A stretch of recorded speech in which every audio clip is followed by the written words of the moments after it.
ওয়ালাইকুম, কেমন আছেন সবাই? আশা করি সবাই ভালো আছেন। আজকের ইফতারিতে আমার ছিল গরুর মাথার মাংস বুট ডাল দিয়ে রান্না করেছি, সাথে ছিল পরোটা। আসলে সবসময় তো একই খাবার খেতে ভালো লাগে না, ওই ভাজা পোড়া মুড়ি মাখা প্রতিদিনই খাবার খেতে খেতে মানে বোরিং হয়ে গেছি। তো আজ আর কি একটু অন্যরকম করেছি, ঝাল ঝাল করে গরুর মাথার মাংস রান্না করেছি বুট ডাল দিয়ে।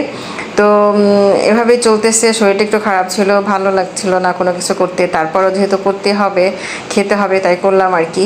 তো সবাই কেমন আছেন? প্রচণ্ড গরম পড়ে গেছে রোজার মধ্যে, আর এই গরমে রোজা রেখে কাজ টাজ করা খুবই খারাপ লাগে। আমার তো খুব কষ্ট হয়। আর আপনারা যারা বাইরে যান কাজ করেন, আপনাদের কি অবস্থা, কেমন আছেন কমেন্ট করে জানাবেন। তো কাজ করতে করতে এই যে একদম ইফতারি টাইম চলে এসেছে, এখন আমরা ইফতারি করছি। তো সবাই ভালো থাকবেন, আমার পেজের সাথে থাকবেন। আজ এই পর্যন্তই। আর সবাই সবার জন্য দোয়া রাখবেন যেমন সুস্থভাবে সব রোজাগুলো আমরা সবাই করতে পারি আর সবাই ভালো থাকি। তো আজ এই পর্যন্তই, আবার নতুন ভিডিও নিয়ে হাজির হব। আল্লাহ হাফেজ।